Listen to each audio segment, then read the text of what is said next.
في حلقة جديدة من بودكاست موروكو. صباح الخير على كل الناس اللي منورانا في بودكاست المغرب.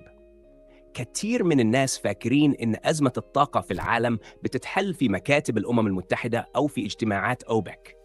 بس الحقيقة الصادمة إن الحل ممكن يكون موجود في حتة أرض في شمال المغرب بين الجبل والبحر. تخيل معايا المشهد: مضيق هرمز اتقفل، أسعار البرميل نطت ل $150، والمصانع في أوروبا بدأت تطلع على الروح. في اللحظة دي العالم كله مش هيبص للخليج، هيبص للناظور. أيوة، الميناء اللي بيتبني دلوقتي في صمت ممكن يكون مفتاح لعبة الطاقة العالمية. النهاردة هنحاول نفهم ليه المغرب بيلعب لعبة الندية مع الكبار، وليه مشروع الناظور غرب المتوسط ممكن يكون ورقة استراتيجية في وقت الأزمات. لو بصينا بلغة الأرقام هنلاقي إن العالم عايش فعلاً على أعصاب.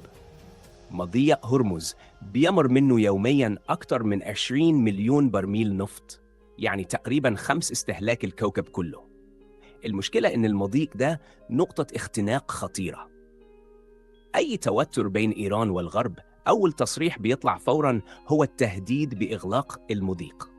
هنا المغرب قرر يفكر بطريقة مختلفة. بدل ما يدخل سباق التسلح البحري لحماية المضايق، اختار يبني بنية تحتية لوجستية ضخمة تعطي للعالم بديل عملي. ببساطة، المغرب بيحاول يقدم للعالم خطة جاهزة لو حصل أي اضطراب في خطوط الطاقة التقليدية. الميناء الجديد في الناظور عنده قدرة تخزين توصل لحوالي 25 مليون طن سنوياً. الرقم ده ضخم جداً، ولو حبينا نقرب الصورة، الكمية دي ممكن تغطي احتياجات دولة بحجم إسبانيا من النفط لفترة طويلة. ده معناه إن المشروع مش مجرد ميناء عادي لاستقبال السفن، لكنه أقرب لفكرة خزان طاقة استراتيجي قريب جداً من أوروبا. وهنا المغرب ما بقاش مجرد ممر عبور للسفن زي طنجة المتوسط، لكنه بيحاول يتحول إلى مركز تخزين وتوزيع للطاقة في غرب المتوسط. في السياسة والاقتصاد مفيش حاجة اسمها صدفة، كل حاجة بتحكمها المصالح. أوروبا محتاجة الاستقرار في إمدادات الطاقة، خصوصاً بعد الأزمات اللي عاشتها في السنوات الأخيرة. والمغرب ببناء مشروع بحجم الناظور غرب المتوسط بيقدم نفسه كشريك موثوق في المعادلة. الفكرة هنا مش إن المغرب بيطلب دعم أو مساعدة، لكن إنه بيعرض بنية تحتية واستقرار لوجستي مقابل استثمارات وشراكات طويلة المدى. في المعادلة دي الكل ممكن يربح.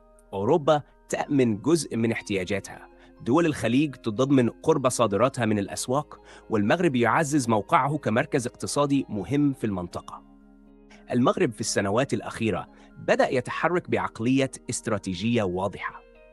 المشاريع الكبرى زي الموانئ والطرق السريعة والمناطق الصناعية مش مجرد مشاريع تنمية عادية، لكنها جزء من رؤية أكبر لتحويل البلاد إلى منصة لوجستية بين أفريقيا وأوروبا. ميناء الناظور غرب المتوسط ممكن يلعب دور مهم في التحول ده، خصوصاً لو تم تطوير صناعات تحويلية وخدمات طاقية مرتبطة به.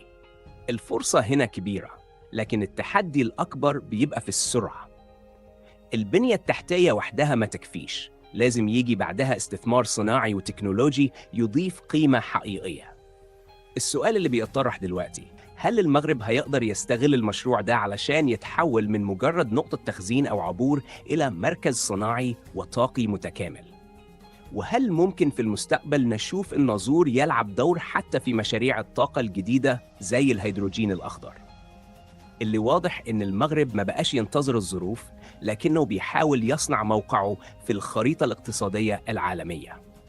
مشاريع زي الناظور غرب المتوسط بتوضح إن المنافسة في عالم الطاقة والنقل ما بقتش بس على الموارد، لكن كمان على البنية التحتية والقدرة اللوجستية. ودلوقتي بعد ما استعرضنا الصورة كاملة، السؤال يبقى مفتوح: مين أكتر طرف ممكن يستفيد من وجود مركز طاقة ولوجستيات بحجم الناظور في غرب المتوسط؟ وهل المشروع ده ممكن يغير موازين الطاقة والنقل في المنطقة خلال السنوات الجاية؟ شاركونا آراءكم.